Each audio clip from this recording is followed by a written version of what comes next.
Espérons que ça marche cette fois. J'aimerais, on est malgré tout là, avant Yom Kippour. Écoutez-moi bien s'il vous plaît. Nahum Bet, mais j'aimerais faire une introduction qui est en rapport direct avec Yom Kippourim. On a deux livres dans Trei Asa. Peut-être qu'il y en a d'autres encore. Hazon Ovadia, mais sur Edom, mais deux livres qui sont uniquement sur les Goïm. Yona, hein, c'est sur la ville de Ninvé. Et finalement, Am Israël n'est pas acteur dans tout le Sefer Yona. C'est Yona face aux Malachim qui étaient eux-mêmes Goïm. C'est Yona face à Kadosh Baruch Hu, Bimaya Dara. C'est Yona face à la ville de Ninvé qui font Teshuvah. Sefer Nahum, quasiment dans son intégralité, sauf les 3 psukim du début du Perek Bet, traite de la punition de Ashur et de sa capitale Ninvé. Non, on a dit en introduction, la semaine dernière, que, à contrario des Arba' Malchuyot, Bavel, ensuite on a Parasumadai, Yavan et Edom, Ashur n'est pas considéré comme une des Arba' Malchuyot, parce qu'on a dit que la définition des Arba' Malchuyot, c'est ceux qui ont hérité de la Malchut d'Israël. Autrement dit, Bavel, qui a détruit le Beth Amikdash, a hérité de la Malchut en ce sens que c'est elle qui dirige maintenant le monde. Parasumadai, après eux aussi, petit-fils, Vashti, etc. Il y a eu un moment le Beth Amikdash, donc c'était l'arrêt avec Koresh, mais de là-bas il y a eu Yavan, de Parasumadai, Yavan est arrivé, ils ont pris la suite, autant le Beth Amikdash était encore construit. Mais finalement c'est Edom et Romi qui va détruire le deuxième Beth Amikdash, et à partir du moment où Israël est descendu de la Bamata Historia, du devant de la scène, il est question des Arba' Malchuyot à Kadosh Baruch Hu, qui fait avancer le devenir de l'humanité à travers Am Israël. Par défaut de Am Israël, Arba' Malchuyot qui chacun vient faire apparaître Gouf, Ruach, Neshama, on avait parlé de ça. Et que Bavel c'était la Ga'ava. Et que peut-être on avait parlé de ça quand on avait parlé de Esther et de Daniel. Et on avait dit également que Yavan, c'était pas le corps, comme ce qu'on dit des Jeux Olympiques, non. C'est la philosophie grecque, c'est le Ruach,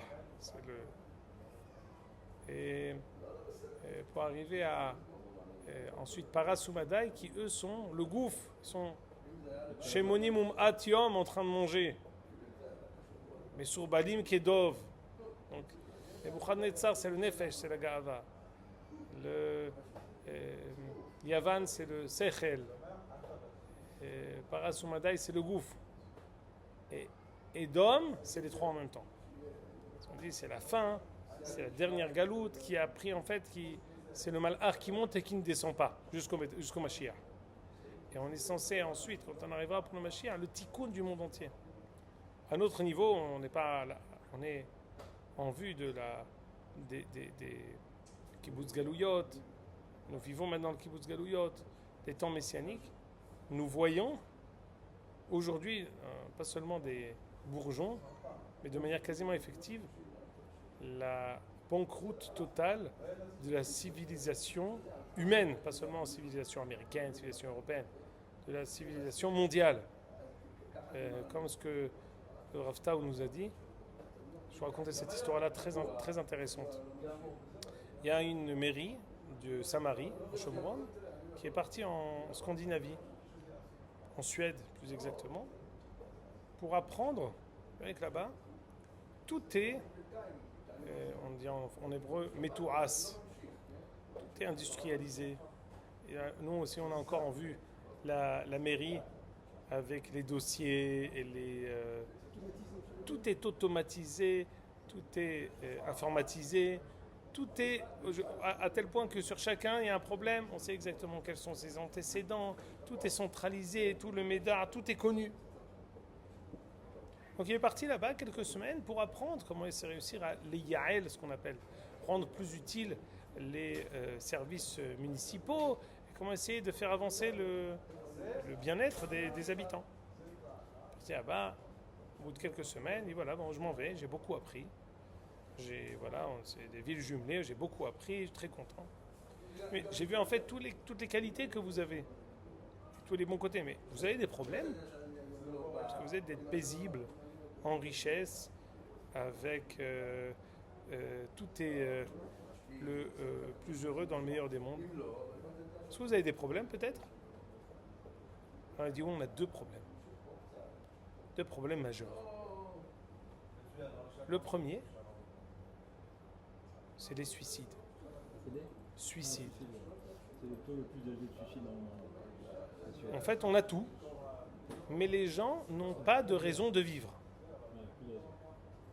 Ils sont tous dans les médicaments qui sont les anxiolytiques et mieux encore.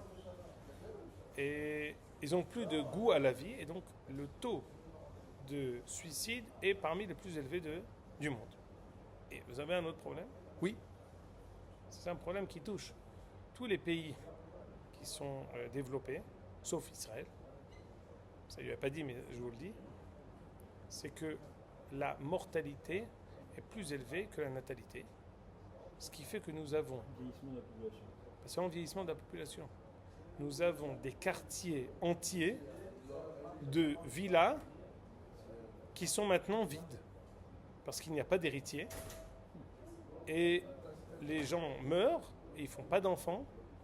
Ce qui fait que l'avenir et le futur pour nous n'est pas du tout rose. Et c'est le problème que, avec tout le bien, toute l'opulence, le matérialisme qu'on a réussi à développer, on n'a plus d'avenir. On n'a plus d'horizon. Et en fait, ce qui arrive là-bas en Scandinavie, en plus, en fait, ils sont quelques années, sur certaines choses, ils sont quelques années en avant par rapport aux autres, parce qu'il n'y a pas de guerre. Ça se passe dans le monde entier, dans toute l'Europe, dans les États-Unis, dans tous les pays développés, que la mortalité est plus grande que la natalité. Et même quand les musulmans qui viennent, et ceux qui viennent de pays arabes, très vite, ils font Noagim Kemin Hagamakom. Ce qu'ils ont, ils prennent conscience du confort, ce qui fait que ce que le Rav Kook avait écrit il y a une centaine d'années, Europa Gosseset, l'Europe qui est mourante, c'est plus mourante, c'était il y a 100 ans. Parce que quand il n'y a plus de raison de se battre, quand il n'y a plus de raison quand le moussard et les valeurs sont au fur et à mesure, elles laissent la place pour d'autres intérêts, pour d'autres valeurs qui sont le bien, l'égocentrisme de chacun, que chacun ne puisse pas déranger l'autre dans sa hana'a du monde, en fait on est dans la banqueroute. Et à ce titre, je dis, Edom, elle monte. C'est vrai, elle monte. Mais c'est comme dans tous les graphes qu'on nous montre de toute entreprise. Quand est-ce qu'il faut la racheter? Quand elle est encore en train de monter. Parce qu'à un moment, elle va tomber. Donc à chaque fois, ça monte. Le hidouche, c'est de l'acheter une seconde avant qu'elle tombe. Ou de la vendre une seconde avant qu'elle tombe. Mais c'est en fait une sorte de psychréché. C'est ce qui se passe maintenant avec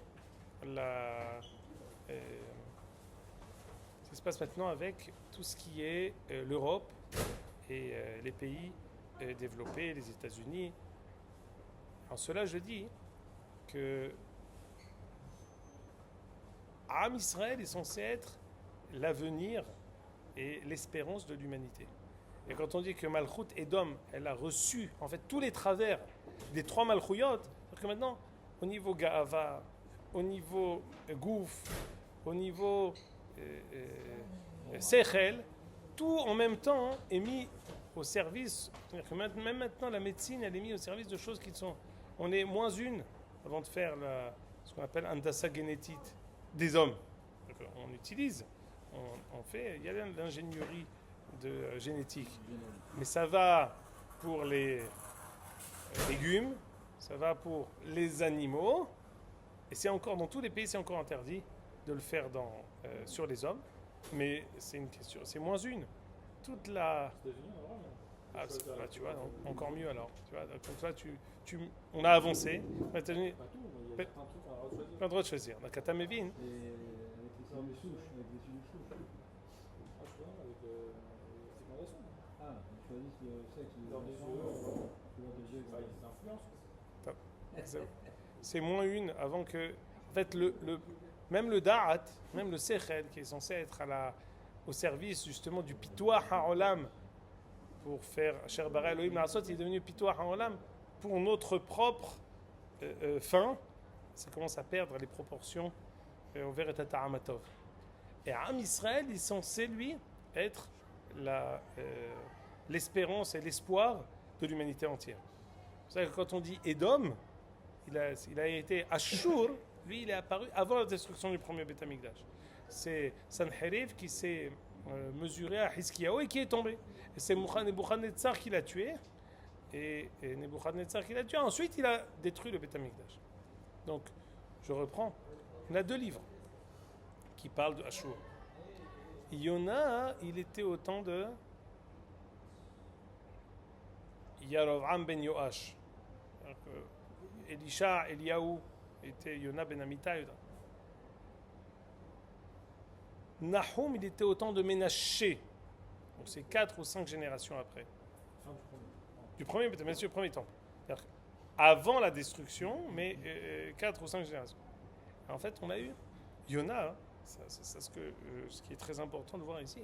Parce qu'en fait, la raison pour laquelle Yona a refusé de prophétiser à Nineveh en disant Goyim krovet teshuvahem, et on fait une teshuva. Et alors, c'est bien la teshuva? Non, on fait une teshuva minasafa velahut, légère. On m'avait donné le siman, c'est que dans Yona, il est écrit Veit kassu sakim ha'adam ve'abehema. Ils ont fait un jeûne pour les gens, pour les hommes et pour les behemoths. Le jeûne, enjomdin dans le jeûne. Le jeûne, c'est pour nous amener à une introspection. Ils vont s'habiller avec des sakim, avec des sacs à pommes de terre. Ils vont en signe de deuil, en signe de teshuva. Les behemoths aussi. Quelqu'un qui fait ça, il montre que même quand il le fait, en fait, il le fait comme une behema.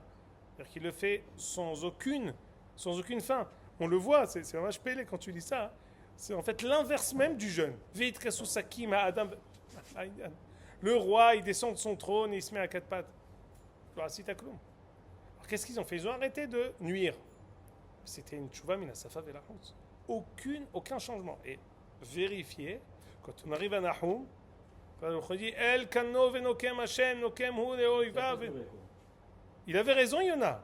C'était quelque chose, ils ont eu un sursis de 40 ans. Dans 40 jours, Nineveh va être détruite. Bon, finalement, ils ont repoussé peut-être aux 40 ans, parce que 4 générations, ce n'est pas des générations, on va dire, comme un père et un fils. C'est 4 rois. Il peut y avoir Ravam ben Yoash, il y avoir quelques rois, et après on est arrivé à Hiskiyahu avec Sanherib. C'est exactement le moment où on est avec Ménaché. Ménaché, c'est le fils de Hiskiyahu, donc c'est pas génération à proprement parler. C'est des successions de plusieurs rois avant qu'on arrive au temps de Nahum. On voit que Yona avait raison. Et le birour ici, on dit alors quelle est la névoie pour Am Israël, puisque c'est des névoies qui sont pour les goïms. La névoie pour Am Israël de Yona, elle est extraordinaire. Parce que la névoie, elle dit que même Yona, ce qu'il avait voulu, et ça on l'avait étudié longuement à propos de Yona. Yona, lui, il était dogel, il prêchait une teshuva sincère. Et c'est ce qu'il a réussi à faire avec les marins. Qu'est-ce qu'il avait fait? Ils lui ont dit, d'abord le Pélégadol, Mallechan Yirdam, pendant qu'ils étaient en train d'essayer de faire, de réussir à prendre le dessus sur la tempête, Yona, il était dans la cale et il dormait. Le Hiddouch ici, il est extraordinaire. D'ailleurs, chez Shivatar Ramon, on dit Vaishkav Vayeradam, quand Yona, lui, il est parti dormir, c'est un Pélératon. Et ça nous rappelle encore 2 autres épisodes où Aram Israël est parti dormir et c'était pas une Re'uta, mais c'était une Tivuta. Ça vient nous apprendre que tout est fait en âme et en notre âme et conscience. il dit à Abraham, Elohim nissa et Abraham, kach na'ed mincha et yahidecha sherafta. Le deuxième pasuk, vayashkem Abraham baboker. Comment il est parti dormir? S'il s'est levé, c'est qu'il a dormi. Mais comment il a dormi? En fait, la Torah vient nous dire, il faut bien comprendre, s'il y avait de tout temps ce qu'on appelle le moler, ceux qui sacrifiaient leurs enfants pour la Avodah Zara et qui étaient des shichron hushim, qui étaient dans une sorte d'extase de Avodah Zara, et dans ce cadre-là, ils sacrifiaient leurs enfants. Abraham Avinu, lui, ça n'a rien à voir. Kadosh Baruch Hu l'a inspiré, il a une inspiration divine, s'est adressé à lui. Abraham Avinu a agi comme Eved Amekayem divrei Rabbo. Il était réveillé, il était reposé, il a fait ça au bon matin, il l'a fait comme un avis accompli les paroles de son maître.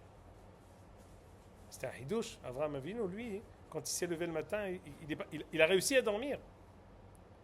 La même chose, on va dire ici, un autre parle, on dit que la raison pour laquelle on fait la veillée de Shavuot, c'est parce que on a dormi la nuit de Shavuot alors qu'on aurait dû être quand je me crois dû nous réveiller pour recevoir la Torah. Alors Avami, il nous dit, il veut dire Drosh Lishva. Am Israël savait que demain ils allaient recevoir la Torah. Ils sont partis dormir. On doit recevoir la Torah quand on est à Eraniyim, quand on est dans notre pleine possession de nos moyens, Begouf ou Benefesh. La raison pour laquelle ils sont partis dormir, c'est les Gdoulatam chez l'Israël, qui sont partis dormir pour justement recevoir la Torah à l'image de Bayom Arishon, Lo Amar Leu Velomide. Le jour où on est arrivé, Bayom Obaumid Bar Sinai, que le Bachon nous a rien dit. Pourquoi? On était fatigués. Mais alors, au contraire, ça fait Bitul Torah Olami, on a retardé le don de la Torah de un jour. Au contraire, il ne faut pas faire de Bitul Torah.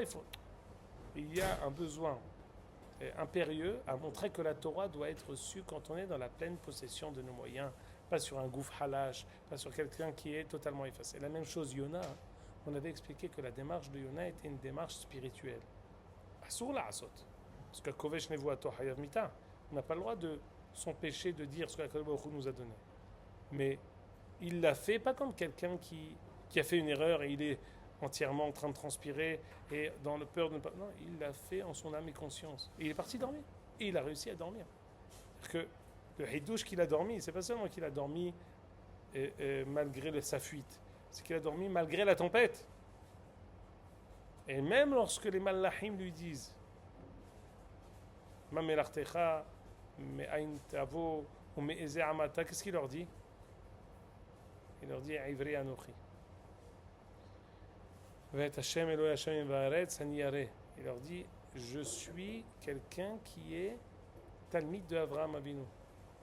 Ce que je le fais en mon âme et conscience. Je prends la responsabilité de mes actes. C'est moi, Beshel Lemi Ara Azot, c'est moi qui suis responsable. Alors, je reviens.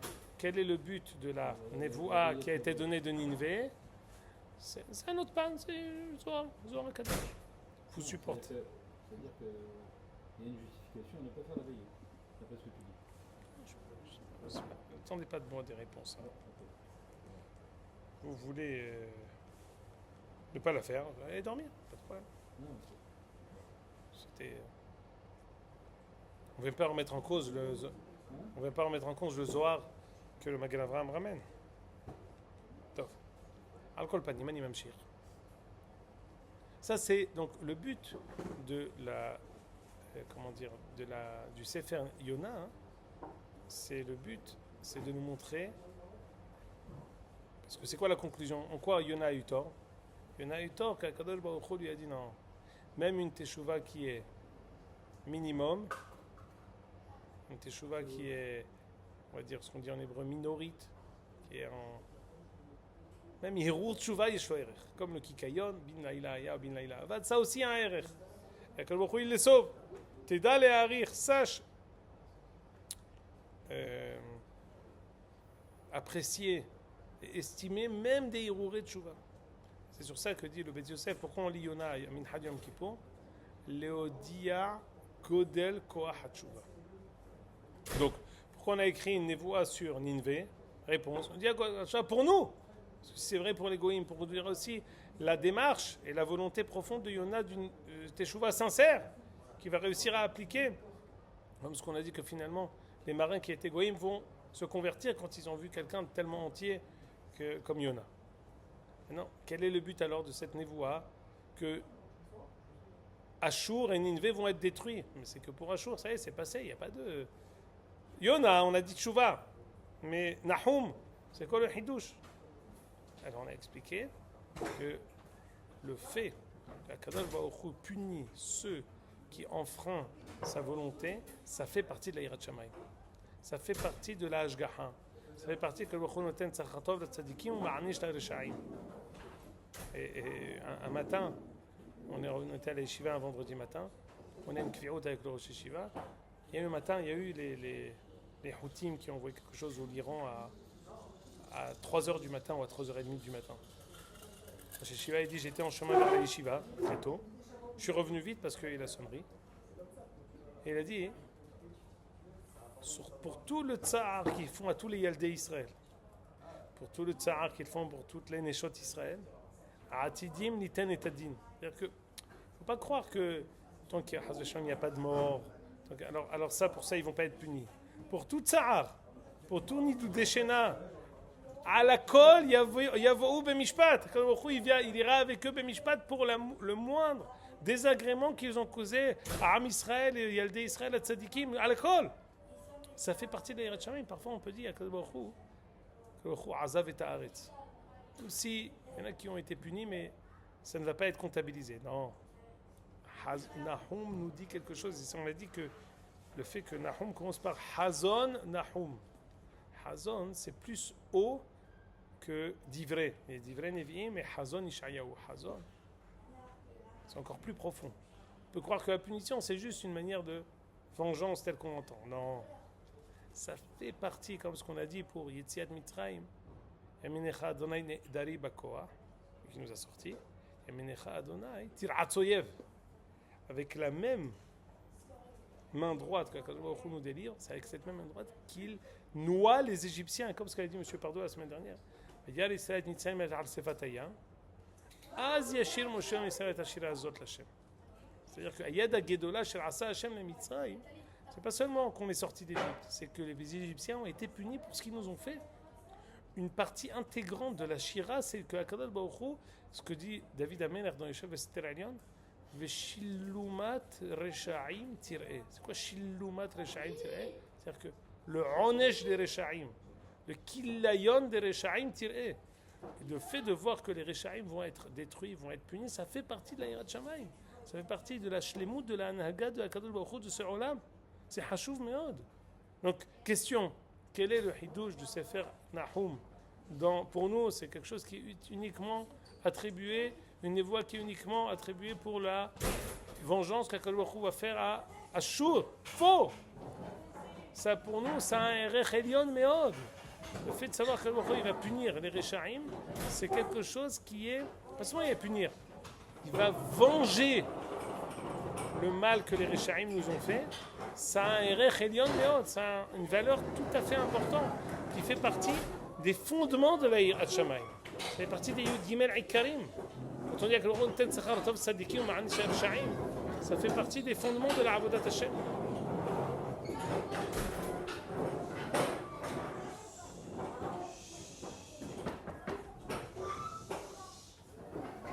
C'est une émeute.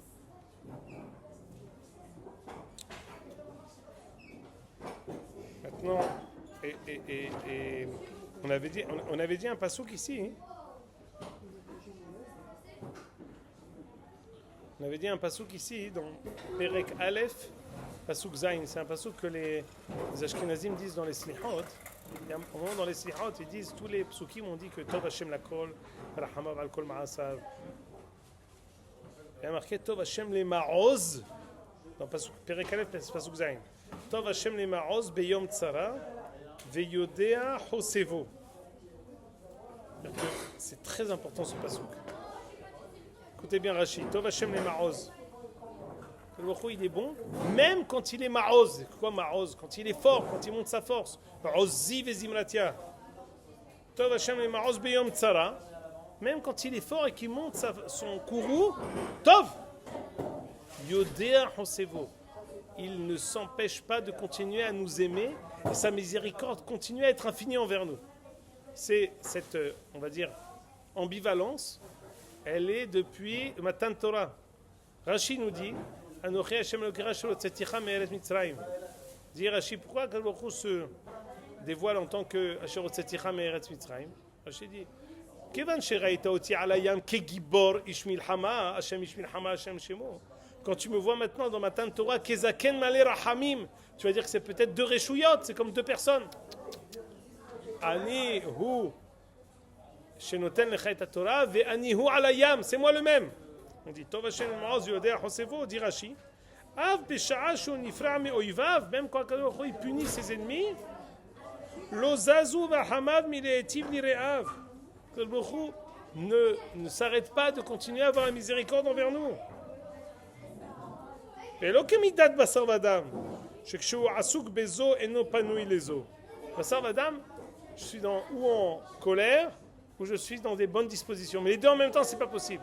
C'est une mida, mais la raison, c'est pas seulement, c'est pas une fonctionnalité, une capacité particulière de la Kadosh Baruch Hu, seulement.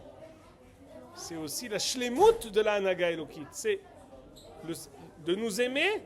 Ça ne peut avoir de valeur que lorsqu'il a la possibilité aussi de punir en même temps. C'est comme quelqu'un qui dit toujours oui. S'il ne sait pas dire non, ben son oui, il n'a pas de valeur. Parce qu'en fait, il dit toujours oui. Quelqu'un sait apprécier. Un enfant, il demande quelque chose, on dit oui à tout.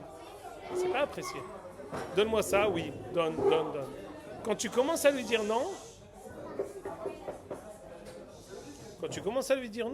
alors il sait apprécier même la valeur du oui qu'il reçoit. Alors ici c'est la même chose. Quand il nous donne, quand on sait qu'il a aussi la capacité de punir, alors on sait apprécier aussi quand il nous donne. Et quand il sait nous récompenser, on a ici les deux côtés, les shnei atzdadim shel otomatber. Là, ce qu'il met en avant, c'est surtout que il le fait en même temps. Daï. Mais ce que je veux dire ici, c'est en même temps parce que c'est les deux facettes de la même pièce. C'est pas seulement une capacité hors pair. C'est parce que c'est la même chose. Les deux viennent faire apparaître le même Touv Hashem. C'est le même Touv. C'est avec la même bonté qu'il punit, qu'il récompense. La bonté divine, elle apparaît aussi de la même manière quand il récompense que quand il punit. C'est Hachov Meod. Alors je vous ai dit, tout ça, c'est tout le Sefer Nahum. Il parle de... Alors, question, pourquoi cette névoie, elle est les Doroth? C'est la punition de Ninvé? Non, parce que ça nous fait savoir que tous ceux qui nous ont oppressés vont être punis. Et que jamais Altitia Esh Minapur Anout. Sache que toute personne qui a fauté va être ensuite punie, va être réprimandée. Et Kadosh Baruch Hu Ohaveh Hashem Sinura, d'aimer le bien, c'est aussi haïr le mal. Sauf deux psukim. Il y a 3 psukim au début du Perek Bet qu'on peut expliquer à propos de Hachou, mais qu'on peut aussi expliquer au niveau de les temps messianiques. D'ailleurs, il y a des psukim qui sont similaires, qui sont presque des jumeaux. Et c'est quoi? Est-ce que c'est dans Haftarat Kitavo? Peut-être. Regardez, écoutez bien, vous allez me dire quel pasuk ça vous rappelle. Iné ale harim, raglem evasser, mashmi shalom. Pardon. Haggi, plus exactement.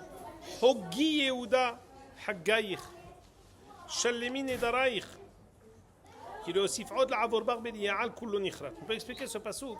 Le Baruch dit à Israël, si vesimhi, sois heureuse. Celui qui t'a oppressé, à chaud, ne reviendra pas pour t'oppresser. Selon ça, c'est passé. En attendant, il y a eu à Katev de Ahashverosh Hanan, il y a eu encore beaucoup de personnes qui sont passées. En quoi c'est Hoggi Yehuda Haggayich, faites tes fêtes. Ici, on voit, écoutez bien, Iné, est-ce que vous reconnaissez un pasuk? Iné ale harim, ragle mevasser, mashmi shalom. On le dit à Mincha de Tisha B'Av, on le dit aussi dans les Hosha'anot de Hosha'ana Rabbah, mais on dit aussi dans l'une des Haftarot de Shiva de Nehamata, Mannavu ale harim, ragle mevasser, mashmi shalom, vasser tom. Omer Eloaich, Hine Eloaichem. Ici, dans les Haftarot de Shiva de Nehamata. Non, j'ai ici un Tanakh. Non, j'ai le Tanakh ici. C'est un dans Ishayahu. Je crois Nunbet. C'est pas la semaine dernière Je vais te dire tout de suite. Iné. Nunbet. La dernière, c'était. Non, c'est dans Re'e. Anochi Anochi ou Menachemchem. Elle termine comme ça. Manavu aleharim. רגלי מבשר משמיע שלום, מבשר טוב, משמיע ישועה, אומר את ציון מלאך אלוהיך. כל צופה יכנס כל יחדיו יעננו, כי אין בעינינו שהוא השם ציון. Ouais. Non, c'est bien, je crois que c'est Ré. Anochi Anochi ou Menachemchem, c'est pas ça? Ça doit être. Ah non, Ania Sohara, c'est Ré. C'est pardon, t'as raison. Ania Sohara, c'est Ré. C'est. Regarde Akev, Anochi Anochi ou Menachemchem. C'est ça? Anochi Anochi ou Menachemchem, c'est Akev. C'est Tahiti. Vous m'entendez? Qu'est-ce qu'il dit, Ishayahu? Manavo alarim raglé mevasser mashmi'a Hashem mevasser tov. Qu'est-ce qui est écrit ici? Hiné alarim raglé mevasser mashmi'a shalom. C'est la même chose. Le Baruch dit. C'est très important. Le Midrash dit, écoutez-moi bien.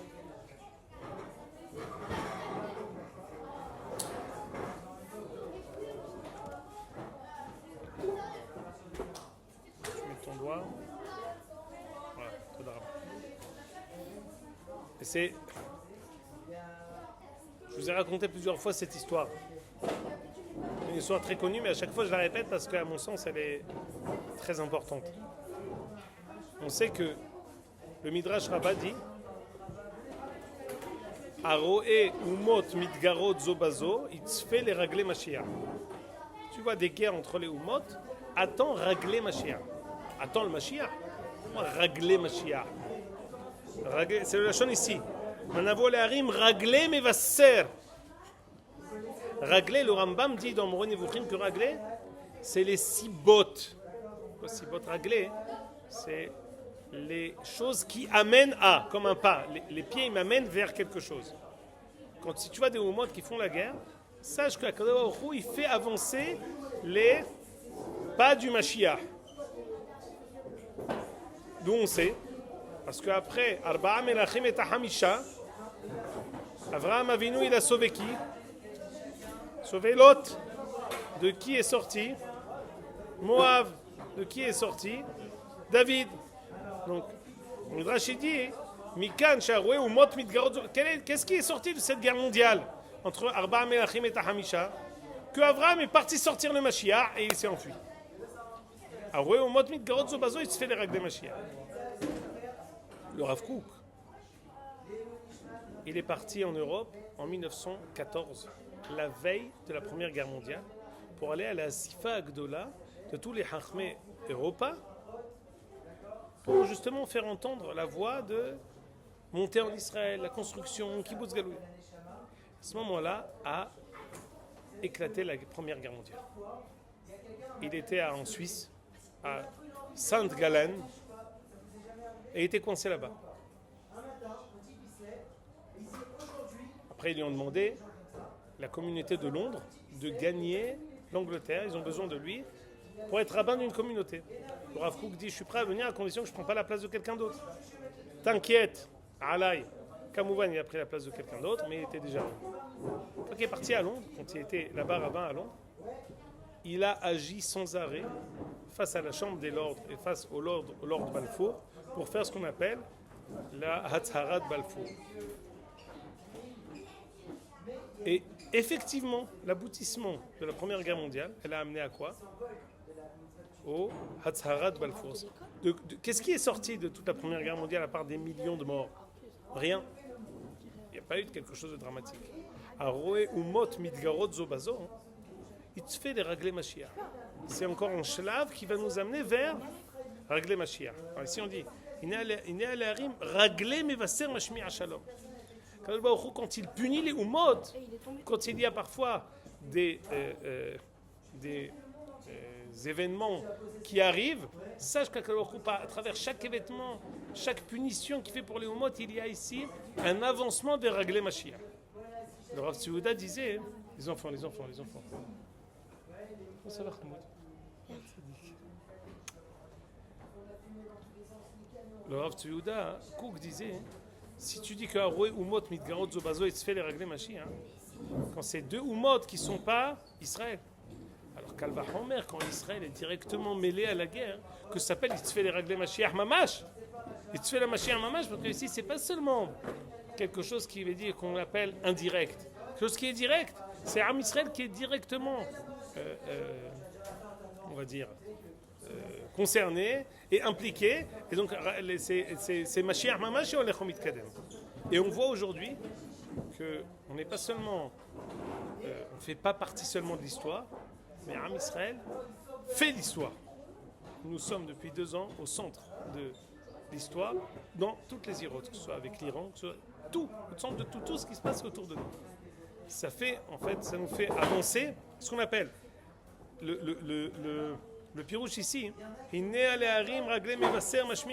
tous ces événements-là, il fait avancer des événements qui sont majeurs. Et même si tu ne comprends pas de manière immédiate l'avancement des choses, sache qu'il y a des raglés mevasser. Chaque événement fait avancer à la venue du Mashiach. C'est fini. Chaque punition qui s'est déjà passée, elle ne va pas se reproduire, elle continue à faire avancer. Nous sommes de manière permanente en marche avant, sans jamais régresser.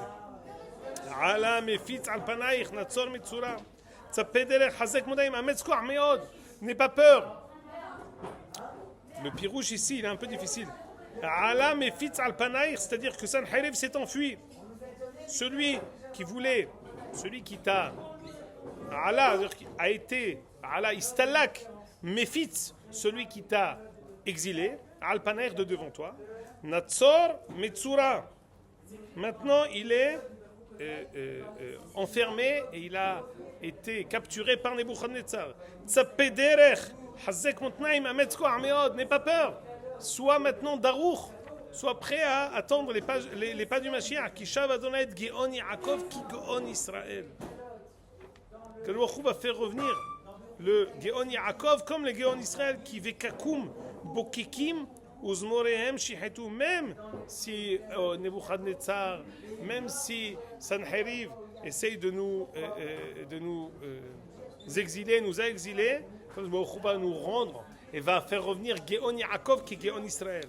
Maren giboreu me Adam, Jehail mitulaim be'esh peladot arechev beyom achino, ve'aberoshim ahor alu. Explication. Là, à partir de maintenant, c'est un nouveau. À partir de Pasuk Dalet, je vais dire Aleph à Gimel, on peut dire que c'est en rapport direct avec Sancheriv, mais on peut dire aussi que c'est parallèle au pasuk de Ishayahu qui dit Manavo aleharim raglé mevasser. Et ce qui s'est passé de manière particulière c'est en réponse aussi à qu'est-ce qu'on s'en fiche de Nineveh, c'est passé de Ashur, non. Ce qui s'est passé avec Ashur et Nineveh se reproduit avec chaque oppresseur et à chaque fois on avance lentement et sûrement vers Maglei mevasser mashmi'a shalom hazak ou